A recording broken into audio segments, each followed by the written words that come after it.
saya ini pengawas. Jadi ternyata orang-orang yang saya lihat di televisi itu kan yang soal musim pengajian itu di sana itu kalau musim haji kan tidak ada di Indonesia. Saya lihat ya Pak. Ya karena itu ada syukur, itu ada ceramah, ada ceramah, nanti satu apa yang lain itu dikumpulkan berapa? Tidak pernah ditarik pajaknya. Saya rumah dalam ya Pak ya. Mana kira-kira pembicaraan yang semacam ini nanti kalau mendengar ada yang sakit hati. Tapi faktanya seperti itu. Jadi betul apa yang disampaikan itu. Hal-hal yang sebenarnya tidak ada kaitannya dengan persoalan ibadah, tapi kemudian kan diberikan jalan keluar persoalan ibadah. Sabar itu kalau orang Lampung Jawa makamu saya sudah tidak makan dari pagi. Masih disuruh sabar kan begitu orang-orang itu. Dan itulah yang terjadi. Nah, maka kalau bisa mari kita berikan. Kalau nanti Bapak itu menghadapi persoalan-persoalan itu, mari kita menggunakan logika kita yang bisa diterima, tidak sekedar meminta orang untuk menerima apa yang saya diberikan, tapi diberikan pengertian supaya bisa mereka itu mengerti. Dan inilah itu dapat sebenarnya yang namanya moderasi beragama itu adalah moderasi perilaku. Ya, jadi jangan kemudian dihadapkan adalah dengan persoalan syariat itu sendiri. Sesungguhnya banyak sekali kan pendapat kan amalan menyatakan di aliran fikih itu ada Syafi'i, ada Maliki, ada Hanafi, Hambali dan seterusnya itu sudah berbeda. Jadi kalau ditanya tentang syariat yang mana, mereka itu menerapkan hal-hal yang berbeda-beda.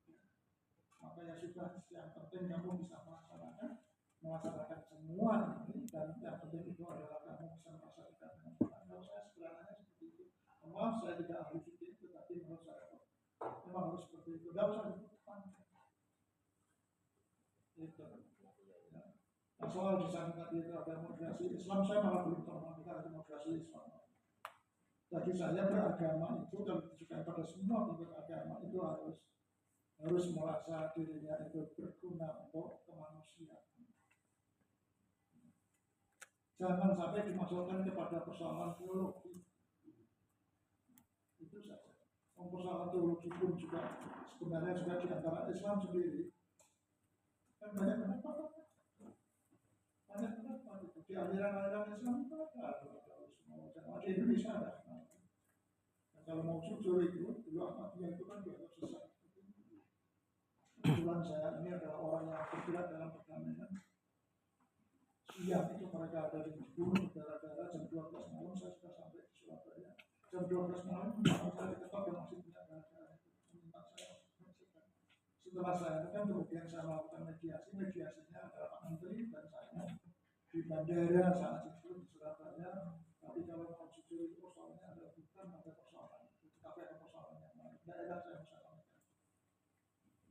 Karena apa? Kebetulan saja Ahmadiyah itu melarang untuk bukan melarang tetapi tidak setuju dengan apa itu ya baca berjanji dan sebagainya yang semacam itu, dan itu ya kita tahulah itu berbahaya buat orang yang memang mendapatkan manfaat dari situ. Itu ini nanti kalau kuliah S3 akan saya pelajari betul, tapi ini menjadi persoalan. Jadi banyak sekali hal-hal yang kadang-kadang istilah-istilah itu kemudian dilakukan pada persoalan-persoalan teologis yang di dalam teologi itu sendiri banyak sekali perbedaan. Dan kalau mau jujur juga silakan dibaca lagi di dalam literatur ulama itu yang paling banyak mati terbunuh itu di zaman saya. Dan pengikutnya siapa? Ayo. Itu kan zamannya Mu'tazilah pada saat itu kan banyak sekali. Silakan dibandingkan. Mengapa? Ya itu. Nah, ini kita tidak usah terlalu coba ke sana. Nanti malah tugas-tugas bapak nanti nanti silakan untuk dibaca lagi. Jadi itu sebenarnya marilah kita bahwa moderasi beragama adalah moderasi cara saya untuk melakukan agama saya. Jangan sampai kemudian saya tidak mungkin bapak itu lebih tahu daripada saya. Itu as-sholatu ala waqtiha atau fi awwali waqtiha. Ala waqtiha atau fi awwali waqtiha. Tapi kan banyak juga yang bersemangat di awal waktu itu apa? Kita sholat itu di tengah jalan, misalnya seperti itu.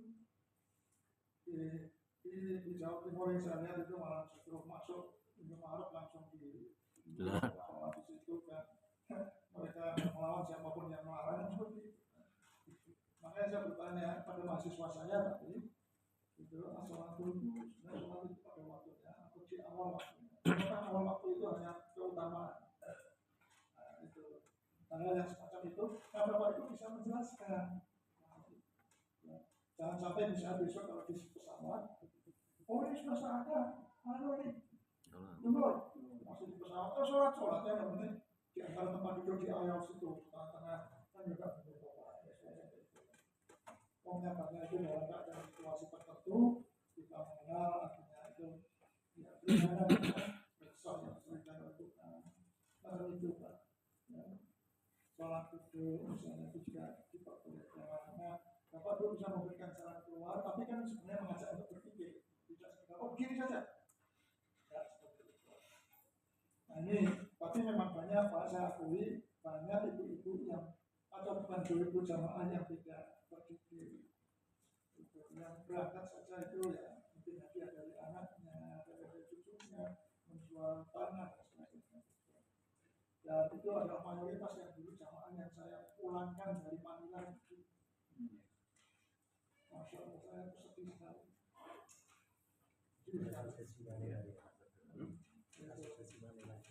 Akhirnya apa? Kalau mau jujur mereka itu sudah bukan warga negara Indonesia karena pegang paspornya dan paspor Filipina. Dan banyak istrinya ya. Salah satunya adalah sayangnya cantik lah. Dan satu saya mati. Saya begitu pulang dia ketemu saya ngomongnya mau tahu dan kalau saya mau mereka nggak akan bisa bayar tapi kan saya kawal sampai di kejaksaan pun udah bayar jadi warga negara dan semuanya sudah dan itu banyak dan saya juga tahu mohon maaf ini ada kategori sosial tertentu yang nakal juga terus saja mereka ke sana itu dalam rangka untuk umroh tetapi kemudian umrohnya belum selesai tapi menghilang kan ayo Bapak Ibu mesti tahu itu supaya bisa ikut musim haji dan saya tahu Pak tempat kumpulnya itu di mana itu saya tahu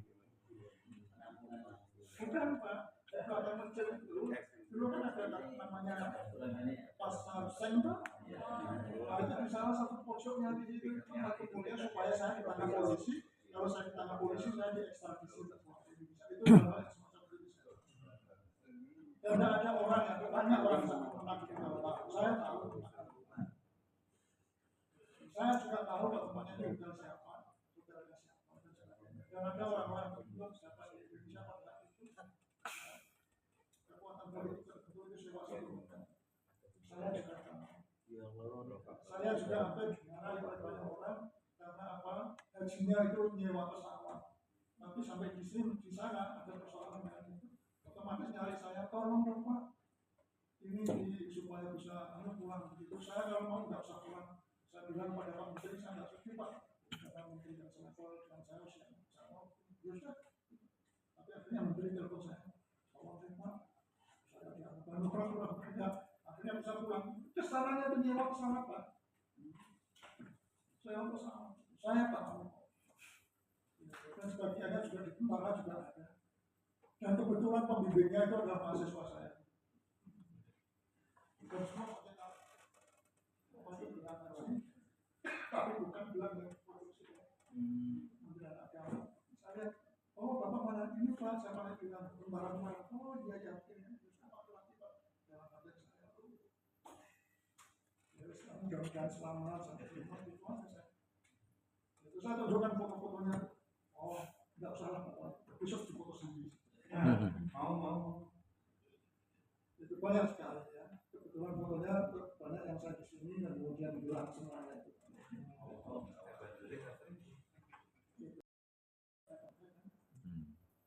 kalau ada bagus pasti ada kalau ada matahari dan seterusnya. Allah itu menciptakan segala sesuatu di pasangan-pasangan. Jadi selama Bapak Ibu masih punya rukun, yang rukun, kerukunan dan sebagainya, maka di situ pasti akan ada konflik. Makanya jangan takut kita konflik. Persoalannya adalah bagaimana kita itu menyelesaikan konflik. Jangan sok yang merasa diri paling benar. Contohnya itu misalnya kayak polisi, itu kan sosok. Contoh-contoh pengadilan juga seperti itu. Nah inilah pasangan yang semacam ini itu yang menyelamatkan dunia. Ini perlu diapresiasi kalau Bapak Ibu itu kembali lagi pada Asmaul Husna. Ada nama Tuhan 99 itu kan kalau mau kita buat itu kan ada sifat laki-laki dan perempuan. Ada juga sifat yang saling bertabrakan misalnya. Allah itu maha mengadili, maha menghancurkan, maha merusak, maha macam-macam hal. Terus Allah itu Tuhan memiliki sifat-sifat seperti itu. Beragama kan sebuah menakutkan kan? Tapi di sisi lain Tuhan itu maha kasih, maha memurah, maha pemberi, maha memaafkan. Loh, ini dua konsep yang sangat kontras sekali. Itu harus dipahami. Jangan semuanya sama, nggak bisa. Kalau ada laki-laki pasti ada perempuan. Lanang kabeh rusak dunia. Perempuan saja ya nggak akan mungkin ada manusia yang lain. Makanya adalah dua-duanya. Makanya keberadaan antara rukun dan konflik tidak usah dipakai. Nah ini kalau kuliah sangat dalam. Tuhan sengaja menciptakan perbedaan itu untuk apa kali kita harap itu Al-Qurannya seperti itu dan kita sudah tahu. Kemudian ya Rasulullah sudah pernah itu adalah rahmatun katanya. Itu dan makanya ibu dan bapak yang saya hormati berlaku adalah sudah perdamaian dan semua masalah kita adalah kita ini sebenarnya masalah yang sosial. Kita tidak mau memahami memperlakukan perbedaan itu secara berimbang sebaliknya cenderung konsentrasi saya merasa paling benar, dia salah, ya itu selalu saja. Nah pada siang hari ini mari kita sama-sama mulai memunculkan apapun sebenarnya ada persoalan saya bukan. Saya ngajar Pak, ini di MTP saya juga ngajar bertahun-tahun. Dari MTP ada? Iya, saya di UIN Pak, ngajarkan ini juga pada para guru-guru, karena guru itu konfliknya tidak ada dengan guru, tapi dengan kepala madrasah, dengan manajemen juga konflik, dengan orang tuanya juga konflik, dengan muridnya juga konflik. Bagaimana cara menyelesaikan itu? Jika kita itu etnosentrisme dan sebagai akibat kita tidak mampu melihat kebenaran yang ada di luar kita menjadi pikirannya yang main itu sempit, kita tidak memiliki kontrol terhadap emosi kita dan tidak demokratis dan tidak siap. Nah, kesulitan kita di Indonesia konflik harus selalu disosiasikan dengan perseteruan. Ya, misalnya belakang ini ada seorang mediator itu.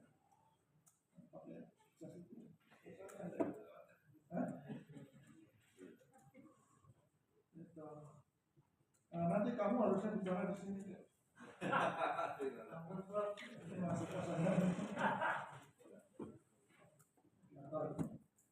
Nah, perbedaan ya sudah seperti itu. Nah, ini semua menjadikan kita itu memaknai konflik itu sebagai negatif, terlepas dari kenyataan bahwa konflik itu sudah memaknai hal yang positif. Percaya nggak bahwa konflik itu ada hal yang positif? Ini kan coba kalau suami istri itu konflik Pak, minggu tidak ngomong, nanti minggu berikutnya itu dahsyat sekali. Yang dahsyat itu karena ada konflik, ya kan? Kalau tidak ada konflik sama saja. Tapi setelah konflik pasti itu terjadi luar biasa. Itu adalah ada manfaatnya juga dengan konflik. Jadi Pak tahu batas-batas kita itu. Nah, saya pernah juga mengalami hal-hal yang semacam ini. Ada sebuah pulau itu dikuasai separuhnya oleh Yunani, separuh dikuasai oleh Turki, separuh pakai bahasanya Yunani, separuh pakai Turki, separuh itu memakai uangnya Yunani itu. Kalau saya malam ke sana, kalau siang sini, ketika saya masih bekerja di PBB, seperti itu. Ya. Kemudian di mana di Inggris itu yang sekarang negaranya terpecah menjadi dua, Irlandia di Belfast. Saya di sana, Pak. Saya masih melihat itu. Kalau ada anak-anak yang naik sekolah itu naik bis, anak-anaknya itu dari Protestan, mesti anak-anak yang tahu di pinggir jalan orang Katolik kemudian naik bis itu. Sebaliknya juga begitu, kalau yang di dalamnya itu ada anak Katolik yang Protestan. Tapi kalau ada bantuan di pinggir datang mereka selesai. Soalnya duitnya. Tapi sekarang sudah menjadi dua negara yang berbeda. Yang satu itu masih ikut Inggris dan Brexit, yang lainnya tetap di Uni Eropa, masih tetap yang semacam itu. Dan saya juga terlibat pada penyelesaian konflik-konflik yang semacam itu. Tidak sekedar konflik. Justru lah konflik yang biasanya saya itu tidak mampu menyelesaikan itu konflik dengan istri saya. Itu yang terberat bagi saya.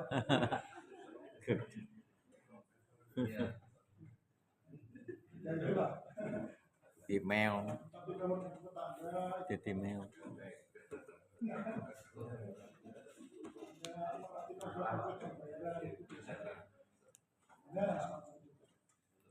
Saya rasa itu juga dapat itu juga sama kan.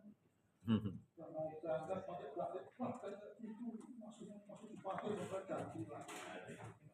Sebenarnya itu di dalam keluarga itu pimpinan keluarga itu bukan masalah itu. Biar dijawab ibu juga. Itu salah ini.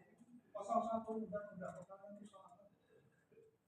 Laki-laki itu menjadi kepala rumah tangga itu benar nggak? Silakan dibaca. Salah. Dalam 24 jam itu ada berapa putusan yang dibikin dalam rumah tangga. Dan yang membuat putusan itu harusnya pimpinan kan? Sekarang yang membuat siapa? Masa yang jadi kepala rumah tangga laki-laki? Nanti anak sekolah itu pakai baju apa, sepatunya apa, urusan lagi, makannya apa. Ya kan suami yang berangkat itu aja pakai baju ini, tidak boleh harus pakai itu. Kemudian salah warnanya seperti ini, tidak benar usul kan jadi. Betul. Iya, jadi itu yang jadi kepala rumah tangga harusnya itu. Iya,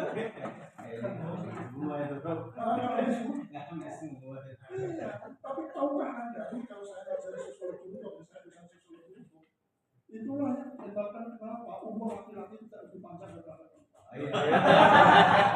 Jauh masuk surga lagi. Kalau nggak percaya Pak, silakan lihat itu di penjara. Di Indonesia lebih banyak laki-laki atau perempuan yang di penjara. Iya, karena pagi meninggalkan rumah. Itu mencari nafkah, pulang tidak membawa nafkah. Dibanding dengan perempuan keluar rumah pagi, pulang sore tidak membawa nafkah, siapa yang lebih merasa berdosa? Laki-laki dan perempuan. Laki-laki makanya Pak, itu orang yang tinggal di penjara itu lebih banyak laki-laki. Nekat yang termasuk orang yang mati muda itu lebih banyak laki-laki.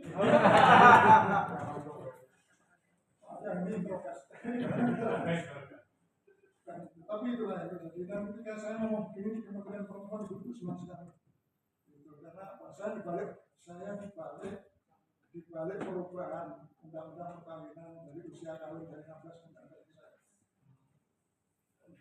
Untuk ditarik saja.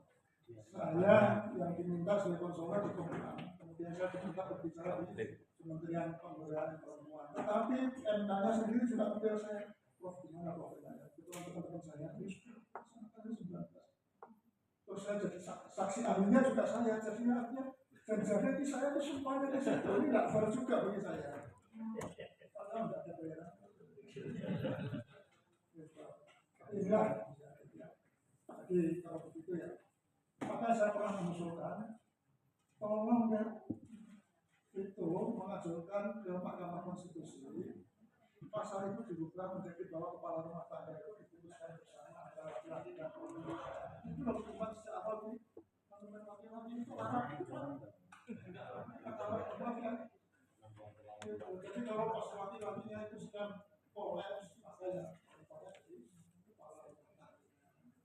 kalau perempuannya sudah kolaps, ya laki-lakinya dari kepala rumah tangga. Kalau saya dua-duanya sudah, ya kita bukan bersama. Toh yang namanya juga itu bisa berjalan. Definisikan sejak awal itu kan harapan itu tidak suka saya. Maaf. Oke, kita lanjutkan dulu dengan poin yang saya hormati.